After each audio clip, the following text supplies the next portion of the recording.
On this week's episode, Israeli influencers. What are your children's school pictures really being used for? And more airstrikes on Venezuelan boats. Welcome to the fireside. Let's open it up with something a little lighthearted. We can try. Okay. See if it gets played. I would like to take a moment and look over the last couple of years at a couple others. Okay. And when you take a step back, you start to realize, oh my God, they're all... Here you go. I have a problem figuring out whether you're for me or Trump, and you ain't black. Life is hard, but it's harder when you're stupid. But I'm trying to figure out how we get them to have Pokemon go to the polls. How about we all come together and say, let's stop attacking pedophiles? This is not an attempt to ban TikTok. It's an attempt to make TikTok better.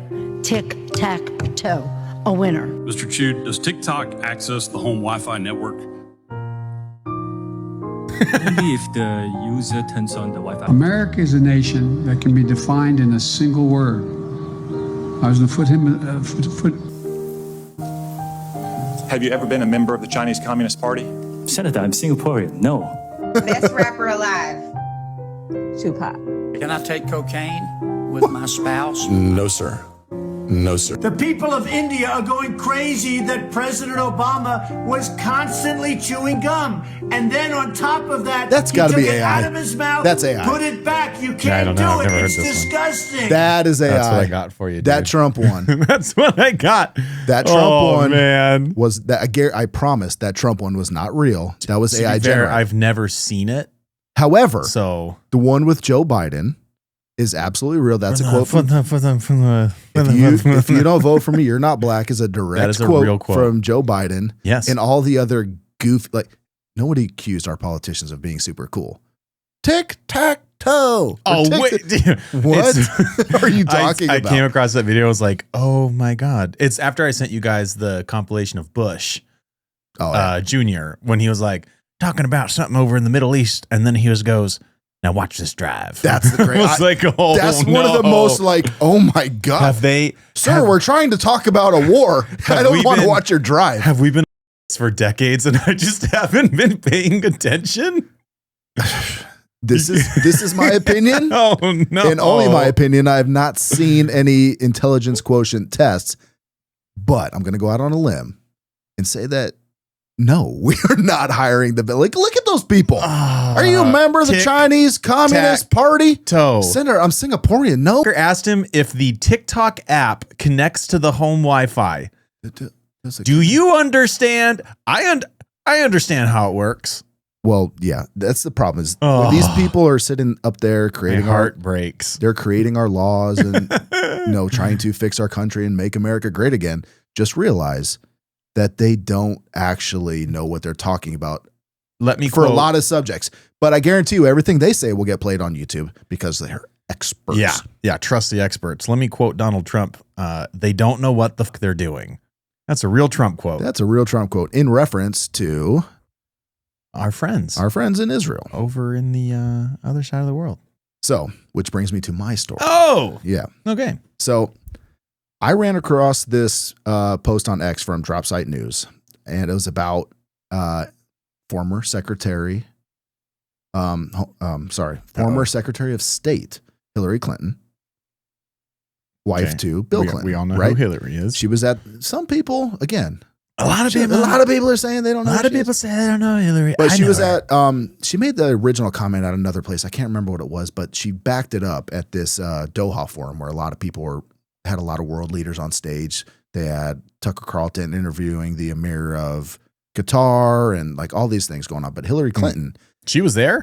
She was there. Oh, I watched the Tucker bit. Yeah, she was there. It was on the same stage, not on technically the same stage, different times.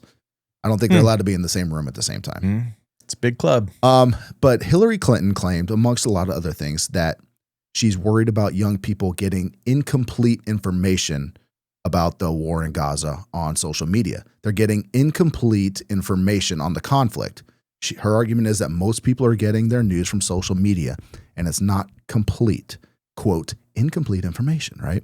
That's like that's not like the new term for misinformation or disinformation. Now it's just incomplete. I would say something like that. She's very carefully spoken, I would say, a lot of things. But when asked about it, like, she says that, the guy actually pressed her a little bit. The interviewer was like, what about, the suffering that's going on in Gaza? She says, the suffering going on in Gaza is horrific. Suffering everywhere is horrific.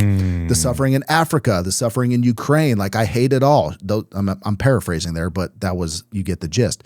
Completely tries to deflect and say that, just diffuse the criticism, right? Sure. Suffering everywhere is terrible. I have a hard time believing that the people are getting incomplete information on the war in Gaza. They might be getting information you don't want them to get. I'm not a media expert, but I do watch a lot of media, right?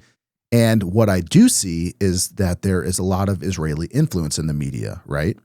And I ran across this article from the Jerusalem Post where there were over 1,000 Christian leaders and influencers who were paid, or they weren't paid, but their trip was paid for by the Israeli Foreign Ministry to go over. And let me find the exact quote here on what they're doing over there.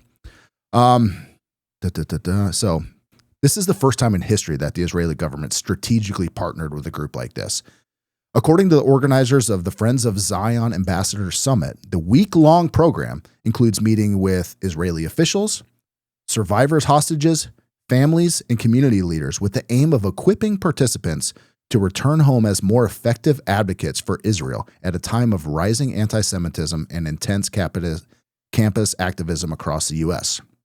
I was looking at that, I was like, why would they have them meet with hostages and the families of hostages who didn't make it home? Like, I can't believe that they're actually trying to get a very complete picture of global policy or why Israel is in the right. I feel like that might be trying to emotionally tug on their heartstrings. I can only imagine that's what they're trying to do, but I feel like it's a little bit of emotional manipulation. Well, if you have a group of people over to the country that is on one side of a two-sided conflict, and you give them all of the information for your side and none of the information for the other side, Hillary, isn't that incomplete information? That's what Hillary Clinton would label as incomplete information. Shouldn't they do a week in Israel and then maybe do a week in Gaza? So that would make sense. But, some people do go to Gaza, but they have these carefully curated tours that the IDF takes you on. Like, hey, look at that street right there. Like look at that. Oh, see, that's a tunnel. The Interview, where he's going through all the grocery stores, the Seth Rogen movie. Oh, The Interview. That was yes. They're all fake. That was a great Look at this. It's not real. Such a great movie. Yeah, that's the flashback to the beginning. That's what this is reminiscent of. That's what it seems like. And remember our buddy U.S. Ambassador Mike Huckabee, the same guy who met with convicted traitor Jonathan Pollard in the U.S. Embassy. That guy. Ambassador Huckabee addressed the crowd, urging them to, quote, light up the pulpits of America with the truth about Israel and to quash criticism of the Jewish state. So I don't quash criticism of the Jewish state. I can only imagine that their ploy is to try to create these pro-Zionist voices that are so loud, it drowns out any critique of what the country of Israel is doing over there. No matter how nuanced the argument is, no matter what the other side says, is we want to raise the voice of Zionism so loud that you can't hear anything else. But you can comment on what you think that means, right? At face value, which is about where I operate at all times in my life. At face value, my first question is, so you're trying, the quote I believe you provided is, what was it? Quash all criticism of the state of Israel? Correct. All criticism. Meaning I'm not, they don't want me to criticize them no matter what. What about if they're doing something wrong? I see, there's no nuance to it, right? You know what I mean? Quash criticism of Israel. And I feel like, at least in the United States, again, opinion, not a negative. How many are there any other countries that so you know what the problem is? In my opinion, are you asking if other countries do like propaganda? No, I don't want to say propaganda. No, they want to fight anti-Semitism in the United States. The number one way, in my opinion, to not fight, because anti-Semitism is wrong, right? You should never hate any group for any reason just because they're a member of that group. Right. That's ridiculous on its face. Precisely, and anti-Semitism does exist. It's a real thing. But the number one way, if I were in charge of the fight I against, ruled the world. if I was the person trying to coordinate the fight against anti-Semitism in the United States, the first thing I wouldn't do is tell everybody not to criticize them, don't ask any questions, get behind me, or I'm gonna put you in YouTube jail and I'm gonna demonetize your like. You're not, in my opinion. People are skeptical creatures. Sure. And when you start telling me that's human nature, don't look over there or don't press that button, the first thing I'm going to do is look over there and press that button. I think that's exactly what's happening. Like they're not allowing people to have that nuanced conversation. They're not allowing saying, anybody to "Stop have it." any conversation. And Right. I think with social media being what it is, which we can get into at another time, I think it's terrible. But the one positive Not thing YouTube. is We like YouTube's YouTube. great. We love YouTube. Don't send me, please. It facilitates information, right? And some Good, of that bad, and indifferent. all of it. And I don't like it, nor do most what I'm going to start calling, I don't believe in left and right. I think that there's there's free thinkers and those who have unknowingly to themselves fallen victim to this, whatever you want to call it, the brainwashing, it's the machine, it's the status quo, whatever. But like people like you and me look at it and just go, well, how about you show me all of the information and I'll make the decision as to what I think about it. I think that's the best way to do it. And then you get to like an even deeper issue. I don't want to say deeper issue, but another issue regarding that whole thing is they have not allowed foreign journalists to go into Gaza. I mean, that when you don't let the international press in, like that, if you did, it's a huge problem. Maybe that would complete your information. And don't give me the excuse of it's not safe. We've been putting journalists in war zones for decades. Yeah, maybe it's not safe. Yeah, you're right. It's not. It is a war zone. But the real reporters will go in anyway. And have done that forever. World War II, Vietnam, global war on terror. That's what they've done. So this fight against anti-Semitic, like, again, I have no problem saying anti-Semitism is wrong. We shouldn't hate Jewish people for being Jewish. That's ridiculous. Absolutely. But you're doing a terrible job.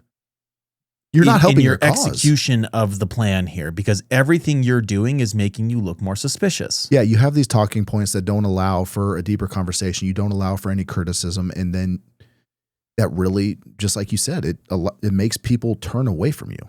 Like, I don't think, I mean, that's not a fact, but I mean, you can see it happening, right? I think, and I hope that the free thinker movement, as I call it, is starting to maybe gain some traction. I think people are starting to notice, like, well, what do you mean I can't talk about that? Like, that's ridiculous. You have TikTok just banned an emoji. Right. And nobody's doing? coming out and saying you can't talk about it, but well, you can. Exactly. You can. But the rhetoric is leading you down this lane of like, I shouldn't. And I have a problem now when we're inviting religious leaders to be part of what can only be seen as a propaganda tour. Okay, you've come to my country. Here's all the things that are so great. Here's everything we're going to tell you. I think some people would definitely call it a propaganda tour. Now, go back to your flock. I'm not saying that. A lot of people say, go back to your flock and spread the message. They're saying to become an ambassador for their quotes to be an ambassador for Israel. It's just interesting to me, man. And again, I voted for the guy, but jury's out on Trump. I would like to know. I don't know. I have to know. I mean, I have to believe that other countries do this. I don't know that for a fact, but I have to believe other countries do this to a certain extent. But I think there's a very big microscope on Israel right now, just because of why is that? Well, I think for a lot of reasons, but I mean, let me continue with Huckabee. Maybe we can get to the bottom of this. Tell me a little bit more about Mr. Suckabee. Huckabee. That was a joke.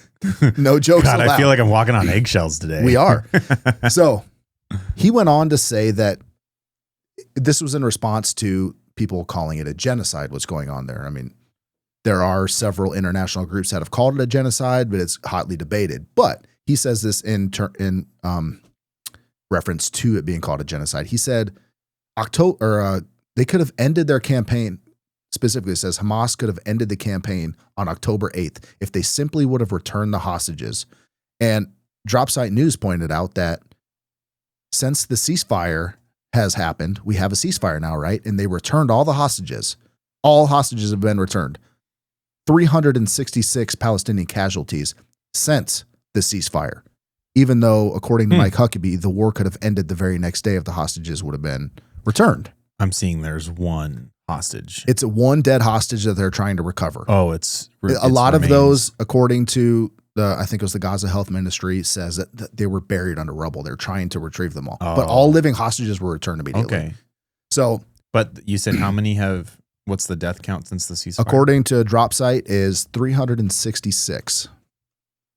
So Huckabee concluded by saying, let us never forget every enemy of Israel is an enemy of America.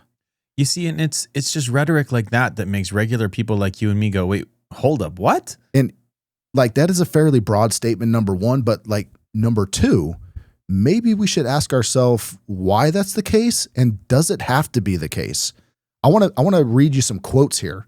Please. From people that have actually attacked America. Ramzi Yousef, he was the 1993 World Trade Center bombing. He said, and I quote, "This action was done in response for the American political, economical, and military support to Israel, the state of terrorism." That's one quote. Okay. He directly cites our support for Israel and why he attacked the United States. Okay. Number two, the man himself, Osama bin Laden. Oh, don't you quote that letter at me, John. The letter to the American people in Yep, 2002. He says, the expansion of Israel is one of the greatest crimes, and you are the leaders of its criminals. He also declared, our attacks against you will continue as long as U.S. support for Israel continues. A man that was responsible for the biggest terror attack in United States history cites our support for Israel.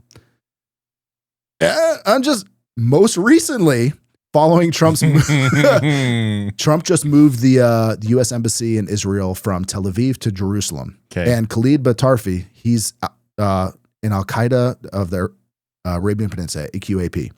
He just said Trump's move is, quote, a declaration of a new Jewish crusader war, inciting Muslims must, quote, attack the Jews and Americans everywhere. Mm. These are people who have attacked America and want to attack America. And what do they cite as one of the main reasons for it? So going back to what Mike Huckabee says, when every enemy of Israel is an enemy of America, like, does it have to be? Well, does it have to be? Let me play devil's advocate. Please do. Is this a case of both sides? And by sides, I mean Israel and, I don't know, the broader Muslim community in the surrounding states. Are they just dragging us into this? Like, is this something that we can just say, you know what? I don't want anything to do with this anymore. I don't know. And like, because the terrorist words, like they might not even mean what they're saying, but there is no denying that their words are a powerful recruitment tool for jihadists all over the world. I am not a terrorist sympathizer. No. Period. But these people have grown up. I'm not a historian. I do the best I can to take an objective approach when I see situations like this. And I can tell you that region of the world has been war-torn for decades. Sure. I can understand why both sides hate each other. Well, they kind of created enemies out of each other. It's a self-licking ice cream cone. That's what I'm getting at here. So these quotes that you just read, like, I get it, man. Yeah. I get it. But at the same time, like, you better not come for my people. Better not come for my country. Right. And I can't say this enough. Like, I truly understand Israel's reaction to what happened on October 7th. Yes. I would have done the same thing. Yes. To a point. At some point, I would have said, like, to a point. Okay. Like, we've done enough. I truly understand the desire for revenge after what happened. Sure. We did the same thing. We did the same thing. We've done the same thing. Except we did it for 20 years. Yeah. Wow. So, I mean, if you want to get on our level, come on. I mean, come on. It's the United States of America, baby. Right? Like, come on. You gonna fuck me? Come on. So, I think it's a fair question. Like, okay, that's all. But at the same time, Israel's not doing themselves. I want if Israel is in the right, and it's up for debate, I want them to do a better job at convincing me and proving it to me. That's what people want. That's what people all are asking I want. for. Share and it's been what? How many years has it been since the October? Is it 2 years ago? Yeah. 2 and change. For the last 2 years, I have not, from the source, I have not received enough to make me go, all right, have at it. And neither has anybody. That's where all the criticism comes from. So, and every time somebody criticizes, they double down and then wonder why anti-Israel sentiment is growing in the United States. And journalists and a lot of other influencers out there believe that their excuses are flimsy. And even Israel, like I'm not in their meetings or stuff, but I have to believe that they know they're losing the support. Like there's a Pew poll. I hate saying that Pew poll, but Pew P-E-W poll that shows that 59% of Americans have lost support for Israel. 59%, including our boy who died about 2 months ago. Who that? Charlie. Oh yeah, it was in tech. That is substantiated with actual evidence. I don't want to hear it. That YouTube. Is a fact according to his own text messages. Yeah. So 59% is significant. Israel. That's a lot. Israel knows that, right? Our country can't even decide 59% on a national election. 59% is a lot for America. It's a lot. And here's a little bit of further evidence that would suggest that they know they're losing this information war. Their finance minister, Smotrich, he just approved nearly $750 million in addition to the already approved $500 million to coordinate the ministry's work of issuing. Sorry, let me reread that. This is a quote. Coordinate the ministry's work on the issue of publicizing. According to a government statement, the budget will fund social media campaigns, collaborate with civil society organizations, and bring delegations of leaders, elected officials, influencers, and others to Israel. And that's a part of those ambassador programs.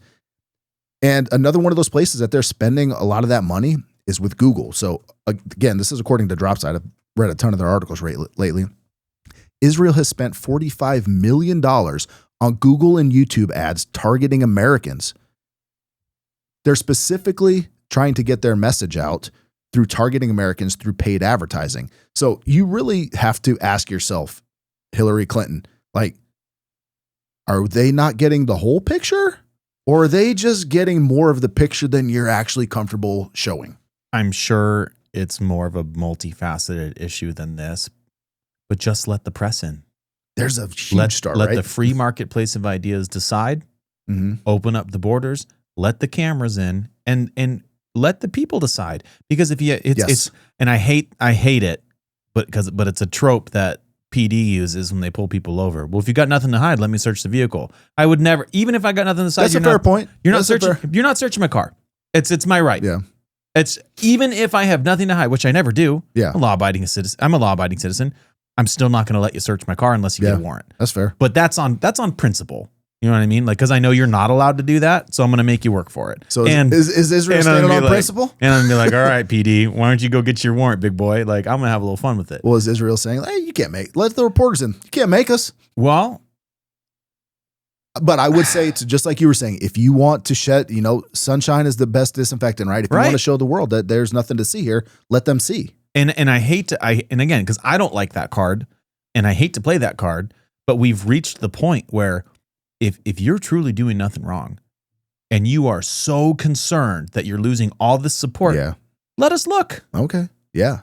Just kind of like in reference to the JFK files and the Epstein files, if there's nothing to hide, release the files. Breeding ground for conspiracy when something happens and maybe it was different in the 60s, 70s, 80s, 90s, but like now with the internet and social media and the availability of information, the information's not only clear, but it's also clear when you're hiding information. Yes. And it's a breeding ground for conspiracies when you don't let everybody see all the information. And I get it, like with the Tyler Robinson court case that I'm sure is going to go through to court at some point. Actual facts, and there's going to be discovery. We're going to see all that.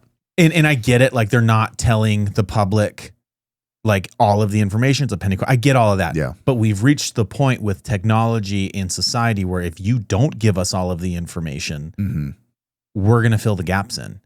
Yeah. And it's in reference to this situation specifically, like while you were talking, you were talking about the casualty counts. Like I looked it up, and since the ceasefire, where do you see this? Who? This is from Al Jazeera and Reuters. Since the ceasefire in early December 2025, that's this month. That can't be right. No, the ceasefire was a couple months ago. Oh, November. It says right here, November. 373 Palestinians have been killed, 970 injured, and 3 Israeli soldiers have died. So this is during a ceasefire. During a ceasefire. So if I'm left to fill in my own gaps because you're not letting me have all the information, I'm looking at the scales and I'm seeing 3 and almost 400 during a ceasefire. So who do I think is doing the shooting? You know what I mean? Like it's not complicated. And it's the thing about their talking points is it's always the same. Like, oh, they heard Hamas. Like it's literally that's all they say. And they like, okay, you can't. I will say this: there's a story out there. You can find it in a lot of places. I'll quote. I said I won't quote it, but I'll reference a story on anti-war. There were 2 young boys, 8 and 10 years old, who crossed 8 and 10-year-old brothers who were gathering firewood for their father who was injured. They crossed the imaginary yellow line, and they were killed by the IDF. This is not a made-up story. It's out there. You can find it anywhere. You can find it in the New York Times. You can find it on antiwar.com. You can find it on a drop site. You can find it in the Wall Street Journal. This is a story out there. I believe they were 8 and 10 or 9 and 11 killed by crossing the imaginary line, and the IDF said they were an immediate threat.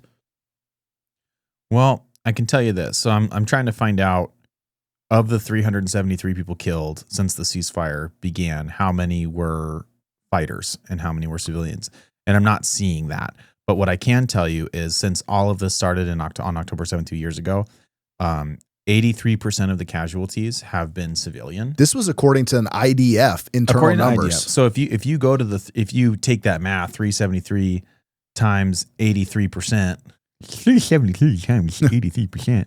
That means 300 again, this is extrapolation at this point, but about 300 but on that have been civilians. So you've killed 80 fighters? Come on, man. Yeah, that's just according to the IDF's own math and estimations. We're extrapolating it, obviously. At that point. But like, come on, at what point is this, when do you think this is going to stop?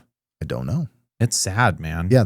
Again, that's nearly 400 during a ceasefire. So we'll keep. Woof. And I'm sorry that I keep harping on this, but it is a little bit of a. We don't have much of a platform, but we got some people who listen, and hopefully the people who listen, all I want you to do is think about it. Think about it differently. Again, this isn't my fight, man. But it's something that I know is happening.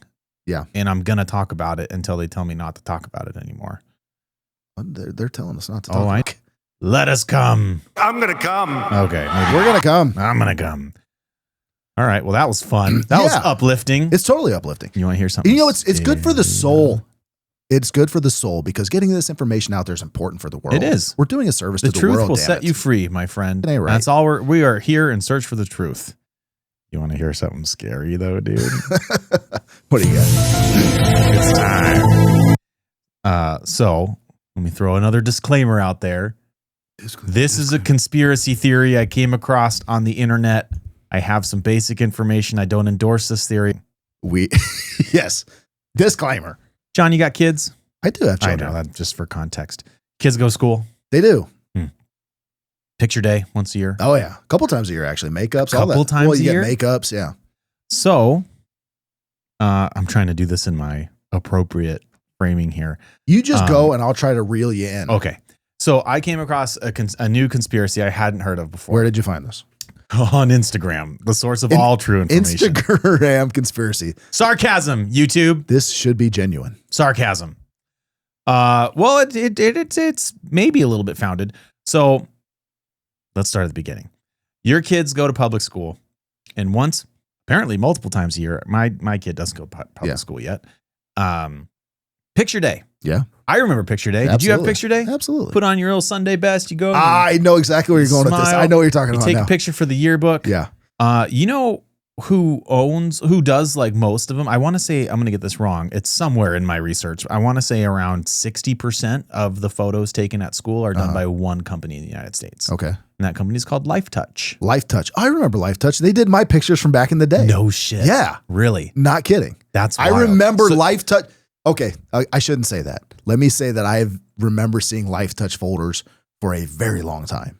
So that's that good tracks that you in my say that, opinion. though. So I'm trying to establish that there's a company called LifeTouch who's been Absolutely doing there is.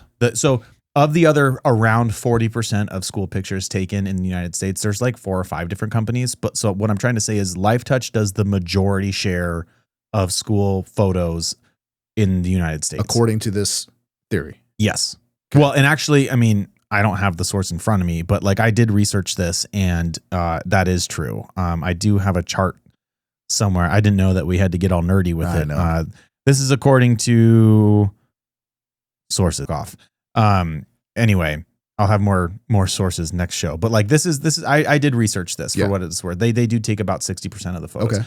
And that's yearbook photos, school, they do the clubs, they do the sports teams. The teams, yeah. They have a lot of the contract for a lot of these schools.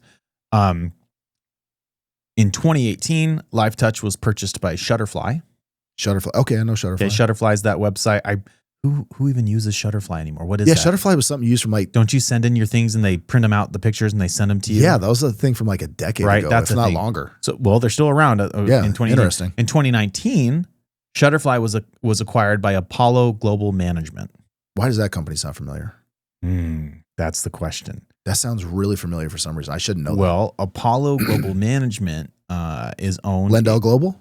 We're in everything. Apollo Global Management is a private equity firm that that's why. BlackRock owns according to BlackRock, what was the phrase they used? Like controlling? No, the other kind. Non-insignificant share is what they said that they own. What kind of corporate nonsense Isn't that is weird? that? Hey, we own a non-insignificant. Isn't that weird? Hold on, a non-insignificant? So they're saying that they own enough of that company to make decisions. That is a wild way, right? I remember reading that and being like, that's a weird way to phrase that, but okay. I'm trying to find it through all my scrolling, but I can't find it. So I'm gonna just keep going. So BlackRock owns a share in the company that owns it's a web. BlackRock owns a share in the company that owns the company that owns LifeTouch. LifeTouch purchased by Shutterfly. Shutterfly purchased by Apollo Global Management. I'm seeing a Charlie Day conspiracy wall right now. You wait, maybe we'll set that up. So BlackRock, who owns a non-insignificant share of Apollo Global Management. Such corporate bullshit. They obviously also have a hand in all sorts of companies that delve into AI and facial recognition. You're talking about BlackRock? Yes, BlackRock. Okay. Yeah, for sure. They own trillions of dollars. I can get you a list, but they're all into the facial recognition and AI. They own everything. So they own the technology, right? You know what I mean? So the conspiracy is, well, hold on. The unverified conspiracy. How long has BlackRock been potentially, because this is an unverified conspiracy theory, using the photos that have been being taken for decades at schools throughout the year? And keep in mind, if LifeTouch is taking a picture of you in first grade, right? They take your picture in second grade and third grade and fourth grade and fifth grade and sixth grade. I wonder, like, again, completely unfounded here. I think you're on the money with where you're going, because that's where I'm going. But I don't know. Let's see if we arrive at the same place. This is completely unfounded. I'm putting this together in my head on the fly. You know the apps where they show you your age, like, hey, this is what you will look like when you're 65. It's because they've seen what you look like when you were 6 and 16, and they're just doing the math and getting to that endpoint. The conspiracy is that... The unfounded conspiracy. The unfounded conspiracy is that BlackRock has been using these photos to train their AI facial recognition and age projection technology for years, unbeknownst to the unwitting parents who are just sending their kids to school to take school pictures. Now, the questions become, where are the photos stored? Right? Where are the photos How stored? long are they stored? Are the images? Well, according to them, like if we go past a certain point, like, and this is not, I don't know LifeTouch's exact dates, but I do know after a while they say you can't purchase them because we delete them.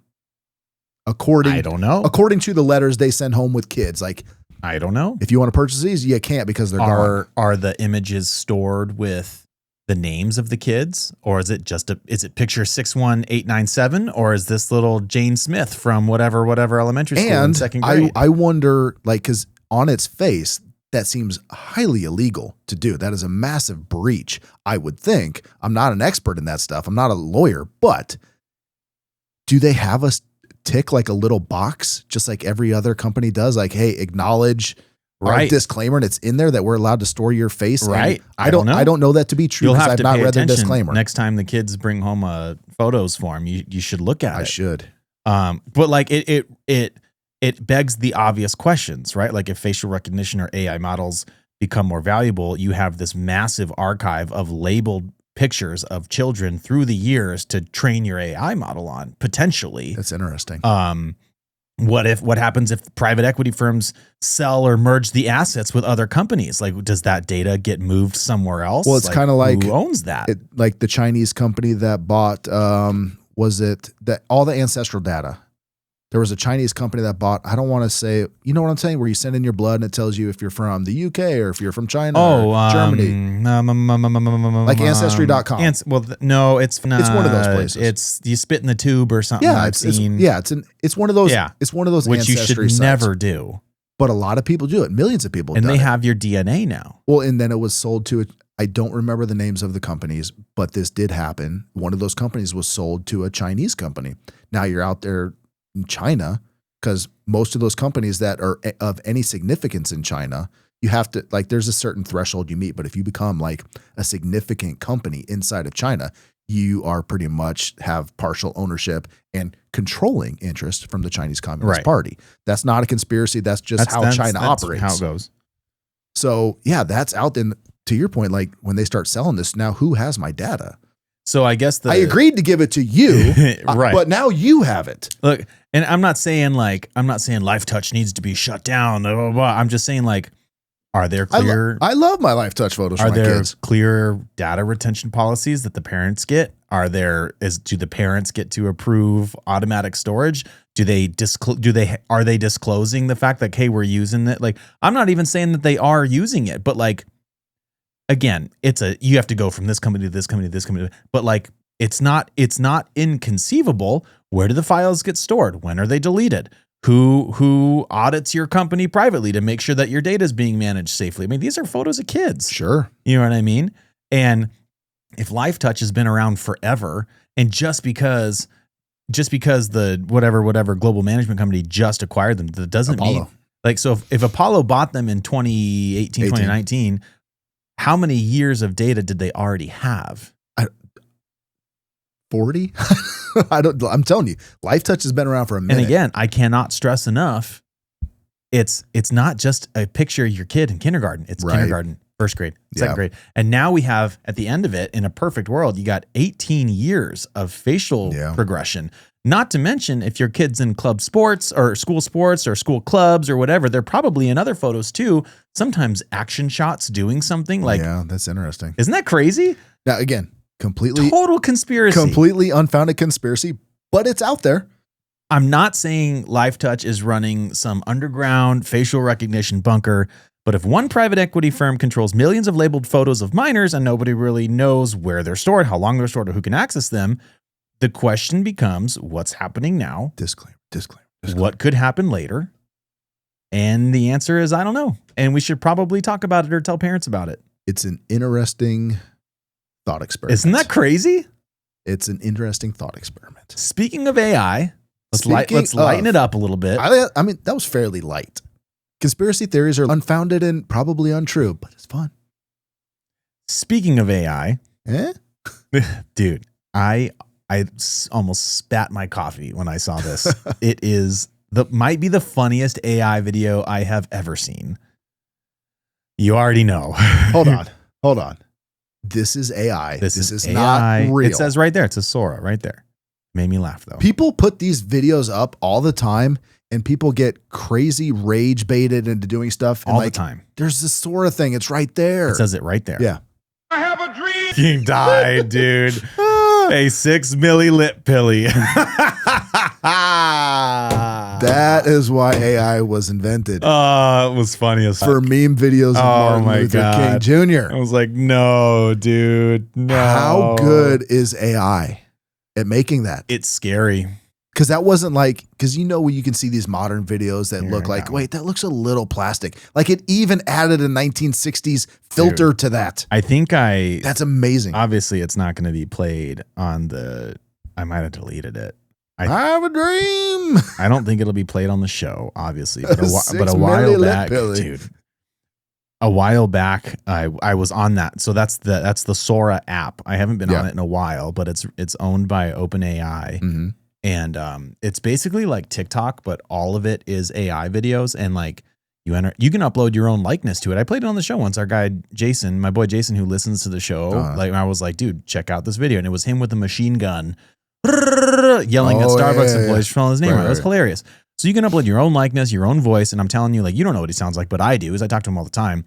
I was like, damn, that's actually pretty good. And there's some things on there that it won't let you make a video of. Like I've made some pretty wild prompts to see if it would make the video, and it wouldn't. Yeah. Don't ask me what the prompts are while the microphones are on. But I will say I did go on there and I said, make me a video of JFK talking about how he thinks he's going to be assassinated by the deep state, and make the video look like it was filmed in the late 50s, early 60s. So like age it down. Yeah. Indistinguishable from real life. That's so wild, man. Indistinguishable. And I don't have it. I'll bring it next week because it's in my phone somewhere. Our kids are so... Dude, well, here's another conspiracy while we're on the topic. My question is, and really always is, when the public gets something new and amazing, is how long has this technology really existed? So a lot of the things that we think of, I mean, like for the most part, it's like there's no evidence pointing back to that the military had it, but that's always the common thing, right? How long has the military had it? But you can look at verified things like the internet, for instance. Yeah. They started the internet, I believe it was in the 60s, and it was called DARPANet, started by DARPA. It's kind of the Pentagon's think tank. So, I mean, when you just look at that as an example, it's a huge one to point to. Like, how long has some of this technology been around? I don't know. Drones, yeah, there's a lot of things. And I mean, I don't know that drones started it.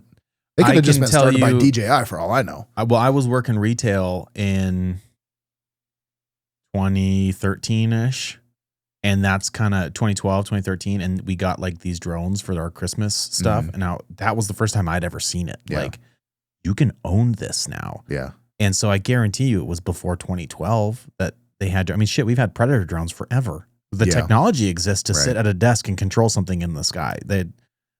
So my question goes, well, what about like, I wonder, what about AI? What about projection technology? What about lasers? Like, I don't feel like AI was something that was created by the military. I mean, it's obviously my own opinion. I have no idea. Sure. But because I feel like that's been something they've maybe been, not. But maybe too, like a lot of these things, like Google, for instance, like, okay, if you want to talk about it, like if you want to get deep into it, the CIA has a venture capital arm of their company called In-Q-Tel.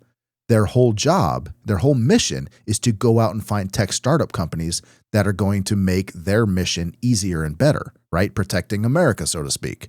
That's the whole job of this arm of the CIA, is to go invest in companies such as Palantir. They were one of the founding funders, or whatever you want, investors in Palantir. They were their first client. Yeah. The CIA was Palantir's first client. So allegedly. Here's where it's plausible deniability. It's not the CIA. Right. The director did not come give him a check. It was In-Q-Tel, spelled IN-Q-TEL. In-Q-Tel. I just have questions about, look it up. Like, think about everything you've seen in the last 20 years that has made you feel a certain way. Any video that's made you angry, sad, upset, motivated, happy, like, how much of that has just been put out there to draw a response from you? Well, it's verifiable. I mean, this is not a conspiracy theory at all. This is proven out there. I mean, they have bot farms from different countries, things like that. Take Russian bot farms, like that's a proven thing. I don't have a source. Oh, Shadow Man. Quite possibly. See you next week. But I mean, it is out there just to incite rage. Yeah. Like, and that's why you have these platforms like Meta will do it, X will do it. They'll go through every now and then like, okay, we figured out that these are bots and we purged the system. Like every now and then I notice like, okay, we just lost like 15 followers on X, probably bots. Damn it. Because I can tell when people follow us, I'm like, that's a bot account. Maybe they just changed their minds. No. Couldn't handle the truth. No. No one's changing their mind. Once they're in, they're in. I don't know, man. AI scares the shit out of me, and it should scare the shit out of everybody. If you sit down and think about it for too long, you will get nervous. It should be. And I will end on this before we change topics. I say it all the time. Show me one sci-fi movie where the humans created an AI or built a robot. There's got to be one. And it didn't end up going really shitty for all the people. It goes terribly every time. What about RoboCop? That's robotics and AI. Well, I feel like RoboCop was a net positive. Okay. All right. Okay. You know what, John? Okay. Yeah. Picture this. Oh, wait a minute. They did get those those big ones that they were just purely robots. Went really bad. It might have worked out well for everybody else in RoboCop, but you think it worked out well for RoboCop? Dude, he goes to work, he gets shot, he dies, only to find out, hey, we brought you back to life so you can go back to work. It went really great for him, didn't it? Yeah. You thought you could die on Welcome us. back. Your badge is on the table. Get back out there. My man got shot in the line of duty, and they resurrected him, turned him into a robot, and turned him loose again. They said, nope, you're not done. Your contract's got 8 more years. I take it back. It didn't go well for him. No. It might have gone well for the police department. What disclaimer did he sign? I know. Can you imagine? Read your employment manuals. What the? Welcome back, Officer So-and-so. No. No. He's chilling up there with Jesus, having a great time. Oh, no. Visiting with loved ones. There's Grandpa. Poor Murphy. His childhood dog. They're fishing. It's all gone, and now he's got to go do what got him killed in the free. It didn't go well for him. Oh, man. When you put it like that. Oh, my God. Went terribly. Please don't resurrect me and send me back to work. You retire. Did he get a day off, or was he on patrol like a week later? I'm pretty sure he died, went to the hospital, got the microchip, and went back to work the next day. Man. I don't think there was any rehab. He's a robot. He doesn't need to recover. Put him back out there. Well, I mean, forget rehab. Like, do I get? And they really only kept his chin. Yeah. Like, there's not really much man left. It was just like they kept his mouth. Yeah. That's all you really need to look human, though. A mouth? Yeah, he didn't even have eyes. He didn't have eyes. Dude. Put down your weapons or there's going to be trouble. But he had a soul. Because they'll remember when they made those machines afterwards that were just complete soulless monsters? And he had to go to war with those things? Yeah. Yeah. But can you imagine, like, there's a great not Nintendo only did game you die and we brought you back to keep doing your job, but now your job's a lot harder because of us bringing you back to life. I'm out. See? I'm out. And what if you retired 20 years, you do the drive, 5 more, you do 25 years, and no. You're at 24 years and 11 months. That's me knocking on wood. Yeah. And another air conditioner falls in on you. Another one? And you die. Okay. And they bring you back. All right, cool. My second chance to be with my wife and kids. Cool. Nope. No? Nope. You're ERP'd. What? Hey, man. buddy. No. You wake up in the hospital bed. Your legs are robot legs, and your cell phone rings, and it's South Deputy telling you that today's your ERP day, dude. Hey, man. Gonna need you to go back to work. Oh my God. Hey, John. It's so and so. It's your day. Sorry to do this. Sorry, bro. It's your day. You want AM or PM rescue? Oh man, we got Rescue 13. We got Rescue 7. Shit. Yeah, did not go well for him. Okay, I take it all back. Yeah. There's no technology. What do you think? Comment below. One movie where the robots didn't humanity in the end. One movie. And Adam's going to prove you wrong. And I'll prove you wrong. I'll do it. God. All right. Oh, you know what we need to do real quick? What do we need to take a quick break. For our sponsors. Today's episode is brought to you by The Aftermath, a small batch grooming brand built right here in Phoenix by first responders who know the grind. Their products are made to keep up. From styling clays and sea salt sprays to detox shampoos, conditioners, and body washes that wipe away the grind. All crafted locally with clean ingredients and zero shortcuts.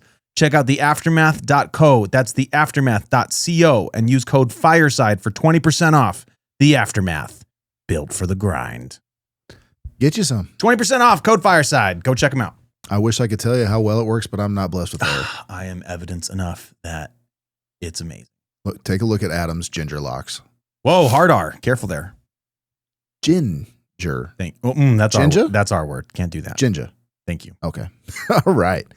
Oh my God. I had one more heavy story we could do. I just want to be heavy. This is just going to be purely instructional or educational, maybe. Ugh, I didn't come here to learn. Oh, you gonna learn? Well, you gonna learn today? I wanted to say it one more time because not everybody gets to see. Right. So I wanted to talk about this just because it kind of relates to our Israel thing, but not really. It just kind of gives you a broader perspective on our geopolitical alliances and maybe why we do things. So we're about to do some stuff in Venezuela, right? We're about to possibly go to war.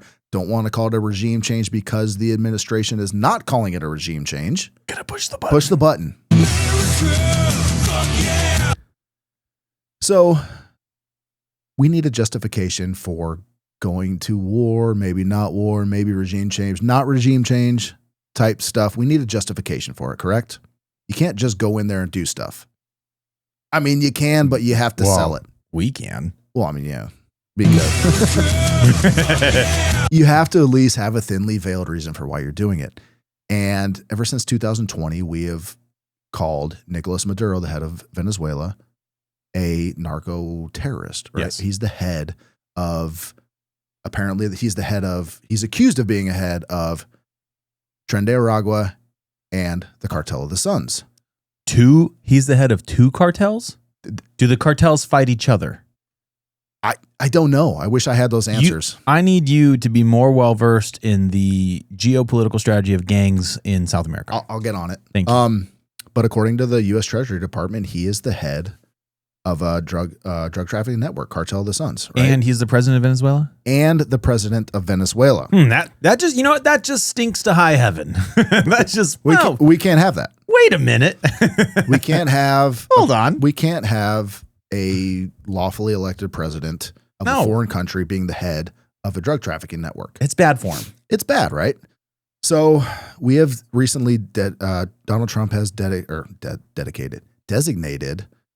drug cartels as foreign terrorist organizations. And legally, that gives you a lot of wiggle room on what you're allowed to do, right? And Stephen Miller, the White House advisor, he's even come out and said now that, quote, this is a post of his Stephen Miller's own post on X says, the cartels are terrorists who mass murder our citizens. They are the ISIS of the Americas, and everyone in their ranks is a terrorist enemy of the United States. The ISIS of America. No, the ISIS of the Americas. Hey, that's kind of like North, South, Central. It's like chicken of the sea. Exactly. Chicken of the cave is bat. I can tell you it's not good. It's chicken of the freeway underpass. Okay. Although I can say that ISIS is probably a little more ideological, political driven than a drug dealer who is mostly driven by money. And drugs. In my opinion. Drugs are bad. In my opinion? How does that work? Who put the question mark on the teleprompter? You know he reads it. So, I mean, let's dig a little deeper. Let's do a little more analysis of the situation. Okay. The Cartel of the Suns is a label, right? El Cartel de los Sol. In the 1980s, this is a documented fact, the CIA, the Central Intelligence Agency of the United States of America, worked with the Venezuelan National Guard, the military, the National Guard of Venezuela in the 80s, to do what? Traffic cocaine. This is a fact. Hold up. The CIA has admitted to as much, to moving tons of cocaine. Of cocaine. They're moving tons of cocaine. This just in. I was going to say that. I was like, are the censors going to get mad because I'm saying cocaine as a joke? Why? What's wrong with saying cocaine? Cocaine. So anyway, is that a targeted group? I don't know. I'm so nervous this show on what targeted group says cocaine, and why can't I make fun of them for saying it like that? It's cocaine. I'm very nervous on what I'm allowed to say this show. I'm trying to walk a line. Well, here, cocaine. If we get into my problem, right. there you go. So the group, the National Guard of Venezuela, the journalists started calling them the Cartel of the Suns. Why do you ask? Not because they called themselves this, but there was a patch that had a sun on their sleeve. Okay. So this was like a journalistic nickname they gave, not an actual organization, right? Okay. So over the years, this kind of morphed into this like nickname, loose affiliation, and kind of refers to drug trafficking inside the military, which is, by the way, a thing in a lot of militaries. You can read, I think it's Seth Harp wrote a book called The Fort Bragg Cartel about how the U.S. military was selling drugs. In the middle of reading it, I'll let you know how it ends, but Seth Harp reports on that, not me. So the fact that we're calling the president of Venezuela the head of this cartel that doesn't actually resist and was actually in its roots actually started by the CIA, or at least co-founded by the CIA, loosely speaking, right? They even admitted to it. I didn't make this up. The CIA admitted it. Most superhero movies, the superhero creates their own supervillain. Yeah, there you go, huh? Just saying. Mr. Glass, all that stuff. So that was a good movie. The foreign terrorist organization, the drug trafficking is all a cover. So now you can do things like blow up boats in the Caribbean. Well, they're terrorist boats. They're terrorist boats, according to the U.S. Treasury, right? And our intelligence agencies. They're saying that they're smuggling in cocaine and fentanyl. Two problems with that. This is according to our own intel agencies and the DEA's own website. The DEA, the Drug Enforcement Agency, the people who track these things, where drugs come from around the world. Sure. Not me. I didn't make this up. Right. 10% of cocaine comes from Venezuela. 10%. Most of it comes from Colombia. Up Mexico, and through our southern border. Through all of the pathways that Pablo Escobar established years and years and years ago. So that didn't hold water. They shifted to, this is fentanyl. Fentanyl sounds more dangerous. The U.S. the government says that we are trafficking fentanyl on these boats now. Another problem. According to the DEA, fentanyl does not come from Venezuela. Like not even 10% at all. Where does it come from, John? It comes from Mexico. And where does Mexico get the stuff to make it? You tell me. China. Oh, weird.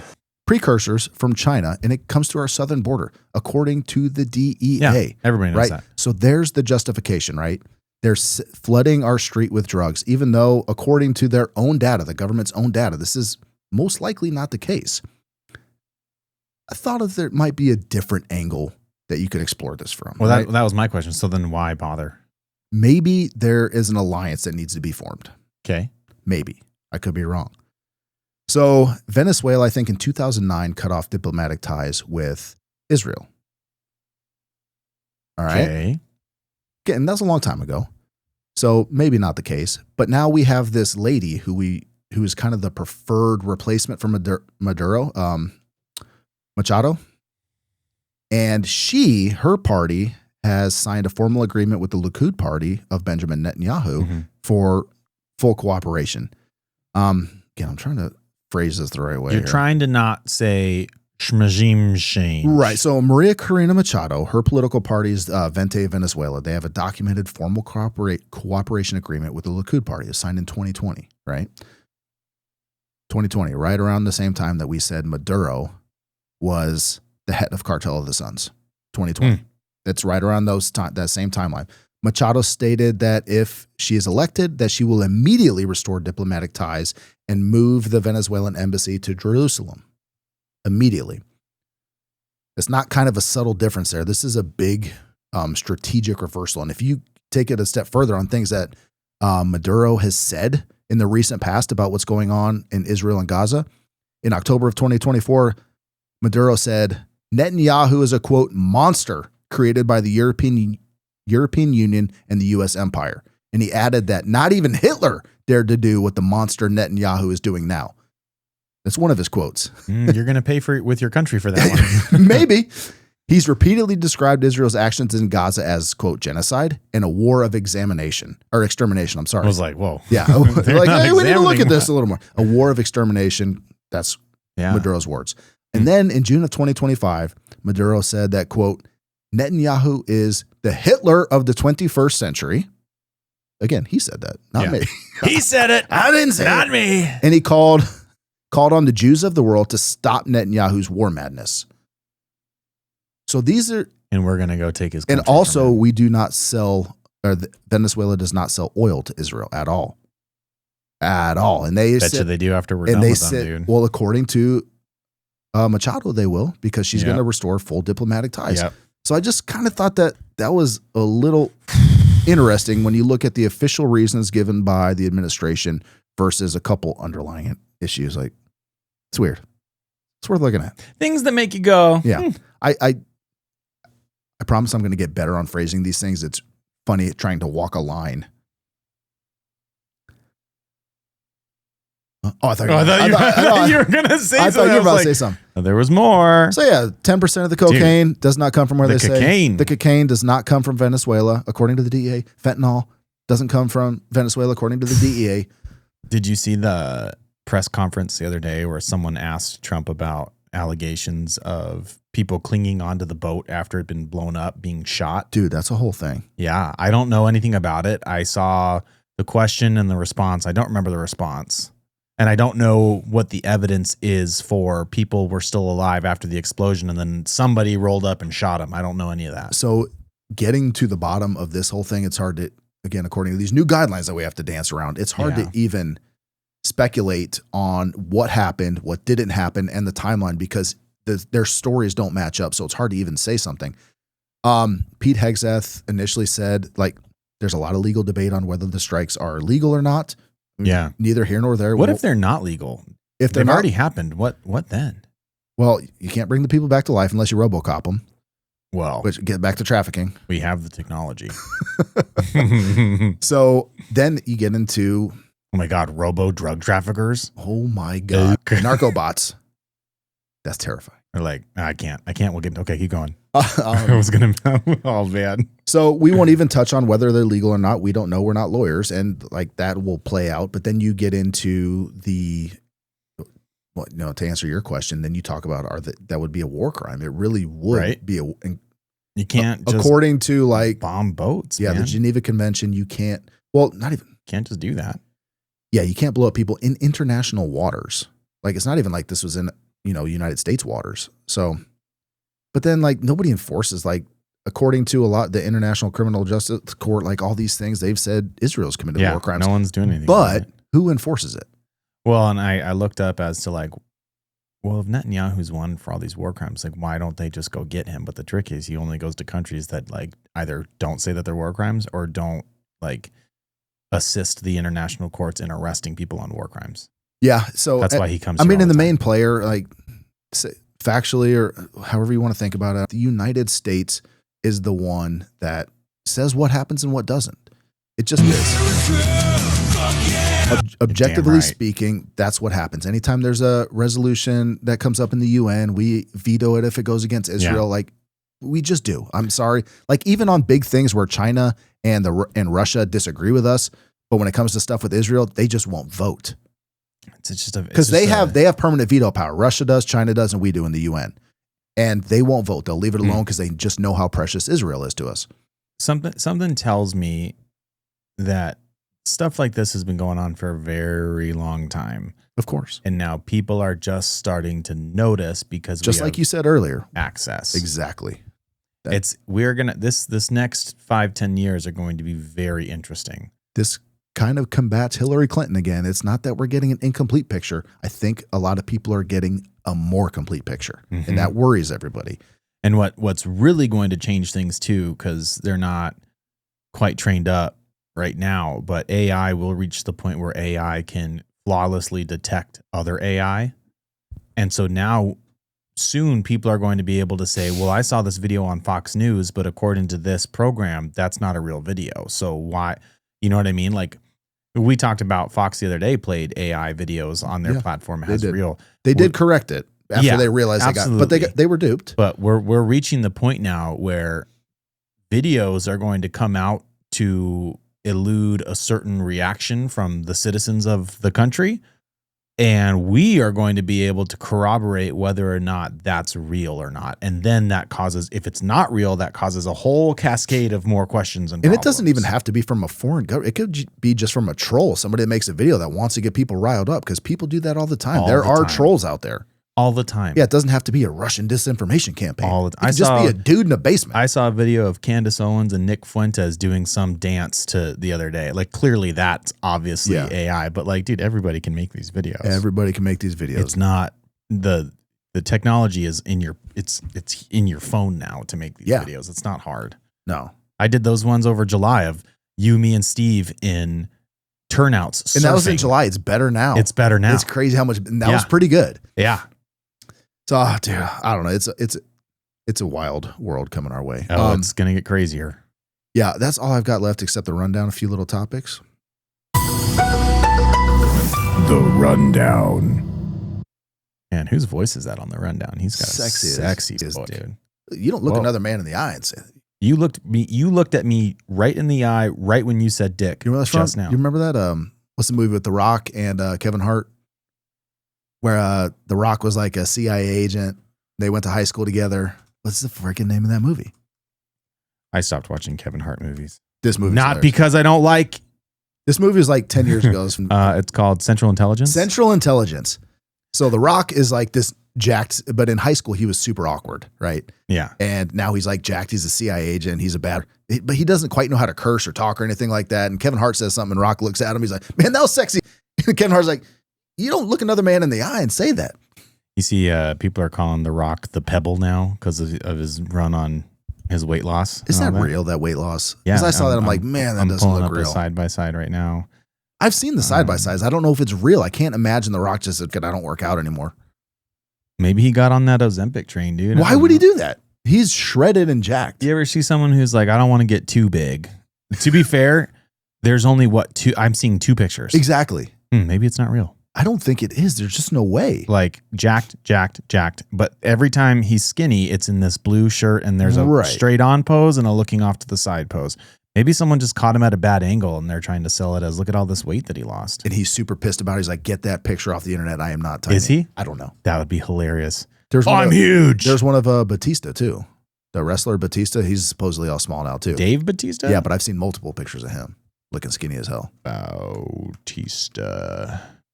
Bautista. Oh, I mean, he looks cut, not like Ozempic thin though. Oh, you mean this one right here? Yep. Oh boy, looks like a lady. He looks like a. Can I say? I can't say, dude. I have so many jokes. Say it. He looks like a librarian who's going to come shush me for being too loud in the library. Look at him. Maybe that is. Maybe they put his head on the woman. I just zoomed in on his wiener on accident. Look at him, dude. Can you put your book down and be a little bit more quiet, please? People are trying to study. Shh. I wonder why is this maybe it's just black slimming. Oh, all right. Whoa. Anyway, moving on to the rundown. The rundown. This came from one of the leaked Jeffrey Epstein emails. Drop Site's been really good on kind of going through them. I'm not going to go through the entire email, but I'm just going to read the headline here. Jeffrey Epstein was concerned about roughly 20 underage girls as feds closed in. This is according to the emails. It goes in this whole thing. He's like concerned for their well-being? No, this was during his 2008 trial. Okay. And remember, there was like 40 victims in that name. All his. Yeah, all his. I mean, maybe, whatever. We won't get into Epstein at the moment. But in his own emails to his lawyers and stuff, he was very concerned about these 20 and what they would say. Okay. So just throwing that out there. Who are the 20? We don't know. The ones on Capitol Hill right now, dude? Perhaps. I mean, they're redacted for good reasons. At the time, they were minors and whatever. They're still victims. You don't just name them. But if they wanted to name themselves, which many have, that information's out there. But it is interesting going through all these new emails and what's in there. I can't get over the fact that you're still talking about Epstein, to be honest with you. Are we still talking about Jeffrey Epstein? Who even is that? I may never stop talking. Just the fascinating implications of everything surrounding that man. And just to know that Jeffrey Epstein was not the only person or the only time this happens. Jeffrey Epstein, in my opinion, has already been replaced by another dude. Oh, by 6 other people. Exactly. Like this wasn't just so. In order to understand maybe how a lot of this stuff works, it's a fascinating case study. You know what happens when the criminals get caught? They get better at being criminals. Yeah. Dude, his thing, and I don't think his whole thing was the blackmail angle, the sexual blackmail angle. I think he did learn that along the way in his little. I think he was a facilitator. And according to the books I've read from Whitney Webb and a lot of other things, I think that's just what actually got him in trouble in the intelligence agencies or whoever was his handler. Like, all right, it's enough of this guy. Yeah. Like he's a little out of pocket now. Yeah. And they decided to do away with it. But he just please go through all this stuff and read it. It's fascinating. I'll talk about it as much as I can. I'll never stop talking about Jeffrey Epstein. Who? So, moving on. What else you got? I have, oh, dude. Uh-oh. This is more, I should have thrown this in the Venezuela thing where they talk about the drug trafficking angle. Trump's Department of Justice is investigating unfounded claims that Venezuela helped steal the 2020 election. I thought that was Russia. Who stole our election again? Well, back then, dude, who knows? Well, 2016 was Russia. 2016 was Russia. The Democrats, and now it's the Venezuelan Democrats now. This is according to a article from The Guardian, but apparently they're trying to say like, hey, was Venezuela involved in stealing the 2020 election? Because that's another pet project of Donald Trump is the stolen 2020 election.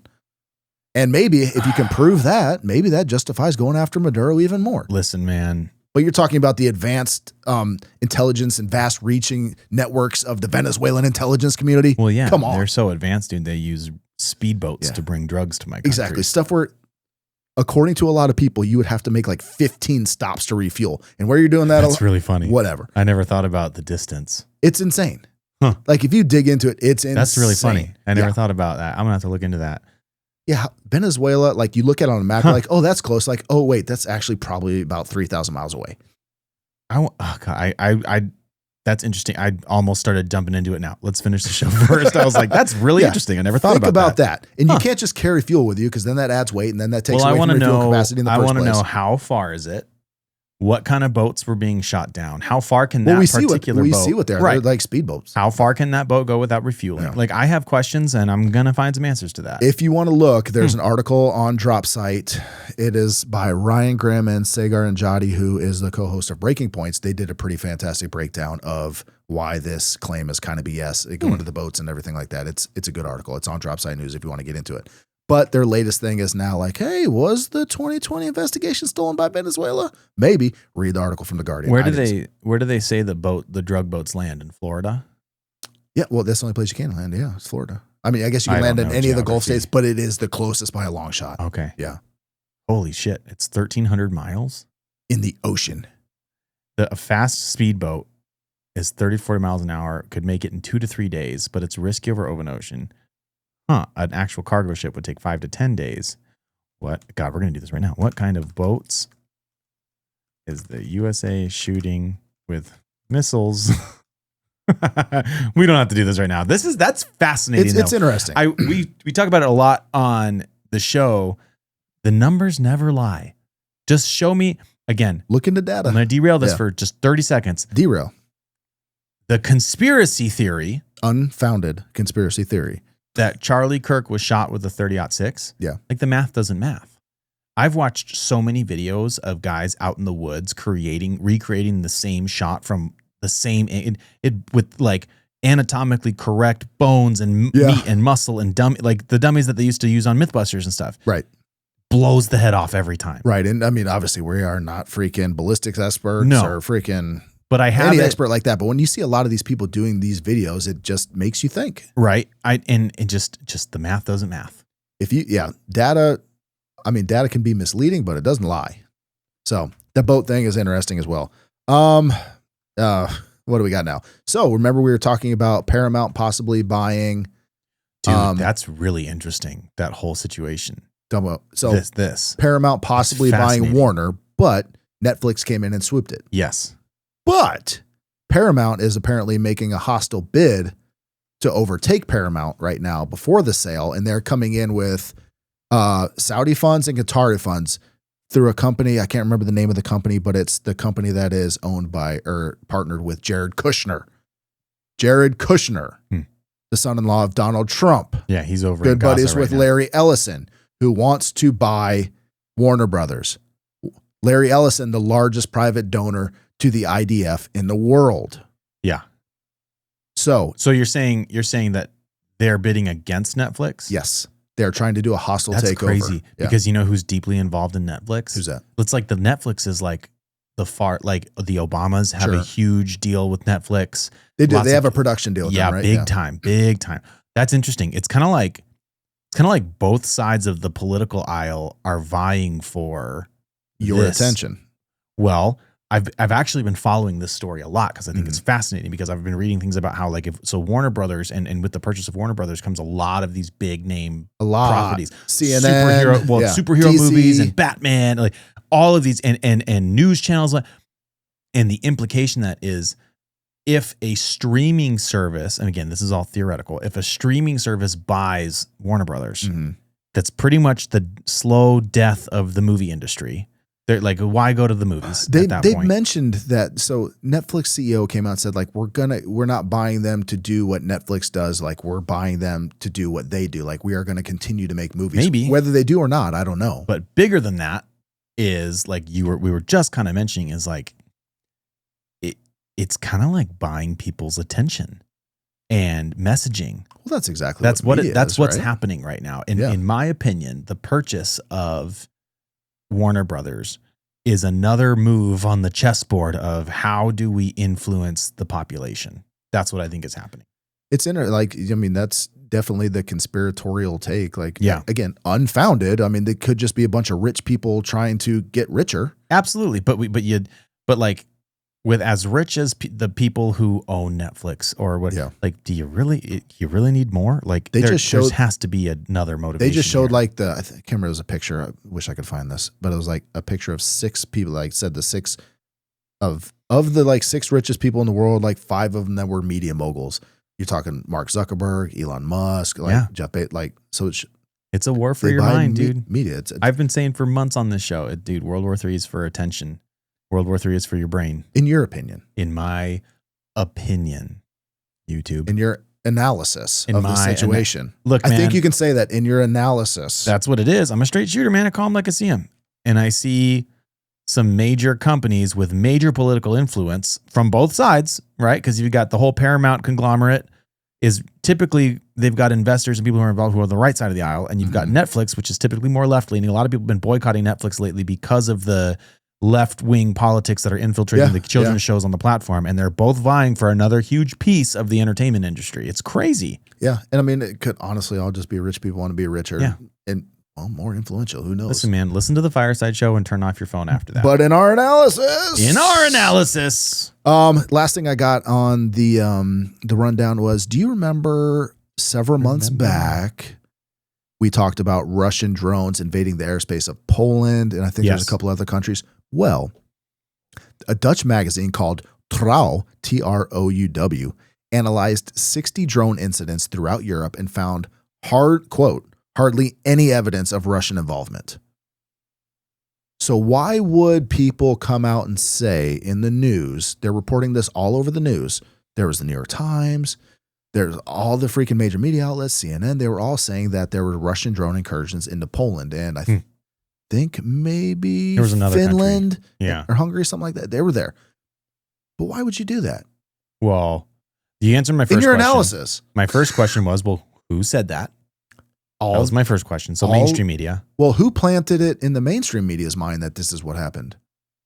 These are questions that need to be asked that nobody really has the answer to. Dude, and that's the problem, man, is there's so many people who are so still hooked. Like, he listened to the show. I love you, Dad.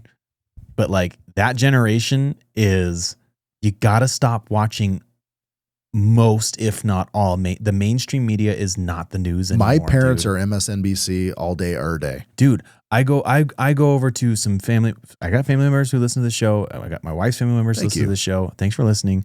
I go over to some of their houses and the news is on all day. Yeah. It's just that's on. my parents' house. Yeah. And like, how many of the people of the older generation, that's just what they wake up, they watch the news, right? But to them, the news is the news. It's what, but like, not anymore, man. It's just not, because I hate this argument. Like, I'll present somebody with a major thing that's happening. Mm-hmm. Right now, my Pitbull, I won't let go story is the Charlie Kirk story. And I'll mention things that Candace Owens is bringing up on her show, which again, it's her investigation, it's her analysis, it's her take, but interesting things that beg, you should probably ask the questions. And the response I get sometimes is, well, I didn't see anything about this on the news. No shit, because it's not in the people who own the news's best interest for you to see this story. So you're not going to see it. So there's a fantastic book. You should all read this book. It's by Noam Chomsky, and it's called Manufacturing Consent. Ooh, I've heard of this book. It's a good book. And he goes into where does the news come from? Right. So he's like, where did CNN find out that this was I'm going to make this story up right now. This is completely manufactured. Where did CNN find out that this was a Russian drone? Who told them that? Was it a Pentagon official? And where did the Pentagon official find it out? Was it through a CIA contact? And did that CIA contact actually tell you the truth, or is they telling you what he wants to tell you to spin this narrative? Then the reporter from CNN says, hey, I got my source at the Pentagon. This is a trustworthy guy. And then you run it on CNN, and all the meanwhile, it's the CIA back channel trying to spin their story out so we can possibly go into Russia through Ukraine, or send more money and weapons to Ukraine. That was all a manufactured story. But to get to his point in the book is that's how a lot of this stuff works. And you need access as a reporter. You need access to these people. That's a great point. I never really thought about that. But like there's too many people.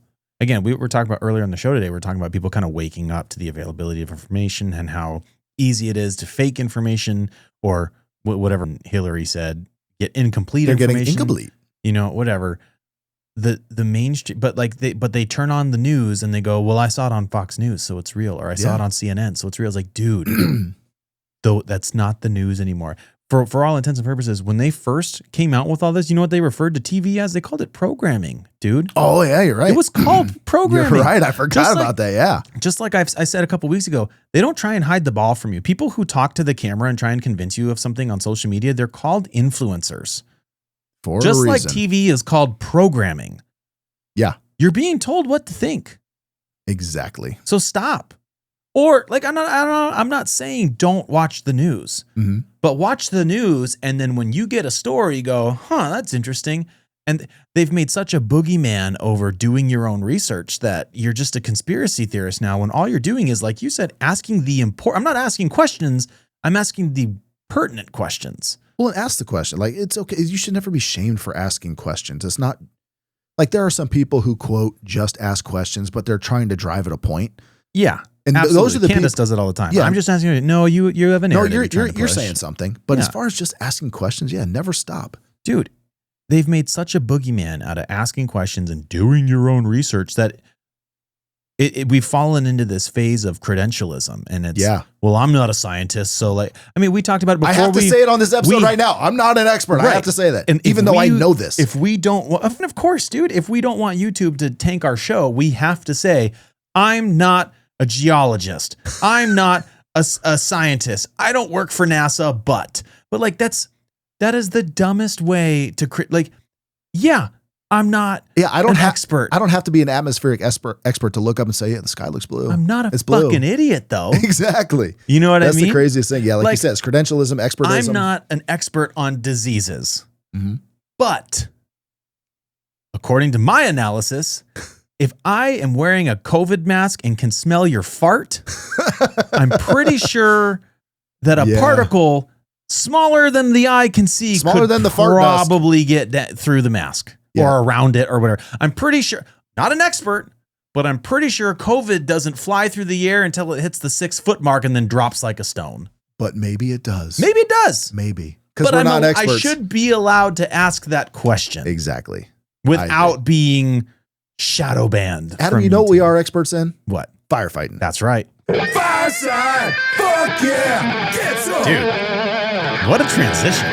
You like that? Yeah. that was sexy as hell. Sexy as dick, dude. Sexy as dick. Do you have a fireside? I do. Pull up my laptop. I have this one comes to us from Chief Miller's Instagram page. Oh, I like that Shout out Chief Miller. But this is right here in Phoenix, Arizona. No shit. Yeah, so check this one out. Ripper. Let's just watch. The comments are always insane. What's burning? Let's go. Ripper. A lot of fire. Holy shit, bro. Look at that water. Maybe take a couple steps back. No, he's savage. He's getting it. Look at that. Yeah. Look at how much fire. Ripper, dude. None of that water is hitting the ground. It is all being absorbed. This by looks that like fire. a house I had on the south side once. Yeah. Is that you? Do we know where this is? I don't know. No. Dude, that thing's ripping. It's going, right? Look at that. Yeah. I mean, you're not. I mean, do you think do we know anything? Do they go defensive on this? Well, you got to be defensive. The whole Right. house. You're Like, not it's going to it's coming. save that. I'm pretty sure it's venting through the roof and all that stuff. Yeah. Switch back to our thing. That looked like a fire I had on the south side once with that chain link fence in the front Yeah, yard. a lot of those. Yeah, the south they have the chain link fence, but a lot of the comments are like, "Hey, hitting hard from the yard," and like, yeah, no, dude, dog. There is never pass fire to fight fire, idiot. Right, number one, and number two, yeah, you're not going inside. You know why? No, because there's one guy right there. You're by yourself. The attic is clearly fully involved. The whole is and we fuming out of both. We ends. don't pass fire to fight fire. Put it out on your way there. Like that's shout. I don't know what engine company that is, but that dude's doing everything right. Yeah, and then like I said, I maybe wouldn't be standing that whole side under of the house is burned off. I wouldn't maybe be standing right under the awning on an old derelict shitty house that's full. Like that's a little one. That's like not gonna hurt you. 4 steps back, maybe, but you got a helmet on. You're fine. Even that's not gonna hurt you. That little thing weighs nothing. No. So yeah, I no fucking personally, I have that's no not problem hitting with it that. hard from the yard. No. That's absolutely not hitting it hard from And the yeah, yard. you're not going into. First of all, this guy might not even be on the side that they're actually accessing the interior like that. Because look, there's one guy, and then finally another guy comes go up. Back to your laptop. Oh, sorry, my bad. So yeah, look, there's one guy there. Like, when in Phoenix do you ever see one guy by himself? Yeah, never, unless he decided, hey, I'm going to take this line and go around the back. You know, maybe his captain said, hey, take this line, go around the back. Is that well, that looks like a front. It does. It could looks be like a back front door, though. I mean, this could exactly. be the back Who knows? alley. We don't know. But I've never in my life seen dude. It's one. probably the rescue crew going, yeah, dude, fuck yeah, fuck yeah. Like, hey, take a second line, hit it from the back. Yeah, who knows? But I mean, again, all the comments are always the craziest. F thing. the comments. Let's see. Let's read some. Let's talk some shit. Let's see. Here, risk a lot to save a lot. At this point, it's a surround and drown. I could agree with that. Yeah, I'd agree. You know it's bad when not a single drop of water hit the ground. Yep. Is this AI? Where's the water? Coming out of the hose. Open your eyes. Where's Next the water? comment, idiot. Where's the guy? Where's the guy that back up? At the end of the video, wait for it. Wait for it. He gets there. Probably the guy that took the plug. There's his partner, and it went on way too long. It's coming. He's there. This Fuck is that nuts. guy. How about getting the deck gun out of your toolbox? Yeah, sure. You can. Yeah, engineer's probably busy getting water, dog. Next comment. Or you could be running 3-man. Your engineer's working his ass off. Yeah. And the cat, yeah, you could be a 3-man. It's a lot of scenarios dude, for that. This shit makes me mad. I want to click on these people's names and be like, who the fuck are you, dude? You're doing a great job, John. Keep it up. Talking to me. Is that me? Did you just bamboozle me? Is that you? No, that'd be sad. That would have been great. Put your own video in the fireside segment, dude. Why doesn't anything else in this video look real? It's real. Yeah, that looks pretty legit. This is a firefighter should be on his radio telling to bump up my pressure. Like, dude, what? Okay. Yeah, okay. Do you know what they're pumping it at? Like, you're an idiot. Just because. Okay. You're an idiot. Some Russian Cyrillic language shit there. What is that? IC should be fired immediately, letting that man risk his life. I don't think he's outside. I'm pretty sure he's not risking his life. No. I mean, that he is. He's Hey. in a firefight, but dude's out there doing his best. That's Goddamn right he is. Putting some wet stuff on the hot stuff, baby. Why is he using a blowtorch? You're an idiot. Hit it hard from the yard. Hey, listen, what's that guy? Hold on. Jers Boy 1981. Come on, Dr. bro. Chaz Epps. I'm calling you out. That is not hitting it hard from the yard, my friend. In a doctorate It's of just education. not. Yeah, educate these nuts. Stop telling people you're a doctor. I'm getting banned in this segment. I'm defending my boys. 2.5 inch. Okay. Yeah, I'd maybe pull the Valid. green line. But dude, I'm always of the opinion, man, like the best water is the quickest water. But in that case, get some fucking again, water I don't know. Maybe somebody's got 2.5 on the other side. I don't know where their green line is on their truck. Maybe it's easier to pull the cross light. I don't know. Maybe. I don't know. I can't even see the hose. Is this an extended light? And 1 3/4 inch by yourself is easier to maneuver. It just is. And that dude is clearly by himself. You're doing great, kid. Keep it up. Yep, I get it. 2.5 all day. Seems like a new bigger hose. I like that gif of the up a little bit. He's just pissing on it. Pissing on it. Yeah, that's funny. Ever so slightly under. Yeah, most people get it. Hey, man. I would have called for a deck gun. Fair. Yeah, but you know what, though? You got to get water on it at some point. You got to start. You got to get water on it. I will say, like, to people that are saying the deck gun, I have been on fires like this. Shout out, Ask Justin Smith. Like, sometimes. Smith. Sometimes, dude, like, okay, we're going to deck gun this thing right away. Yeah. Like, dude, I've had those too. Yeah, like, but at the same time, like, they could be running short. I don't know. In Phoenix, I've answered a lot of people that think this is out somewhere in the county or something like that. Mm-mm. This is in the city of Phoenix, and 9 times out of 10, there's backup on you right now. Solid job, boys. So, like, somebody could be getting that deck gun fired up right now, and, like, this guy pulled a hand. Like, it just. People think, like, we pull up and just water happens. And that's that. Like, I don't know what. It's just, no, it takes a minute, or that video was what, 20 seconds long? It takes a minute to get shit into place. Yeah, because let's just say this scenario. You're running short, right? You got 3 men. So your engineer might not have even secured a water source. You're waiting for that next truck in to come lay in. So now you know right? you got limited time. You have limited water. Yeah. You cannot flow a deck gun. 4 minutes or so. You can't deck gun. You can't do a deck gun. So you got to wait for that next truck to lay into you, which I would almost So what are you going to guarantee. do? Nothing until someone lays in? No, you're going to take your 1 3/4 because it's just you by yourself. Your partner just got done doing whatever. He's grabbing his shit. Yeah. Most people. Solid fire. That's a good amount. Well, it's funny you brought that up. Yeah. Speaking of deck guns, I actually have a really cool deck gun video I saw. It's really short because I know we're running short on time here. Let me make sure my sound is on here. Okay, here we go. Couldn't tell you what department this is. I didn't take the time, but check this out.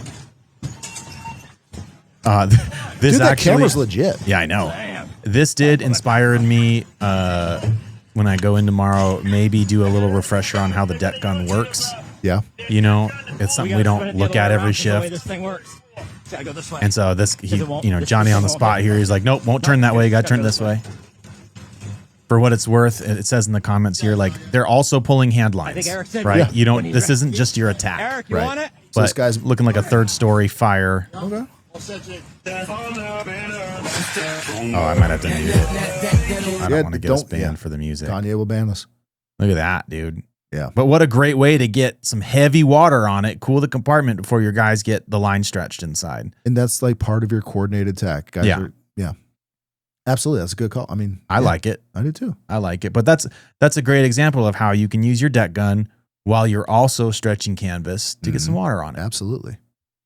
Wow.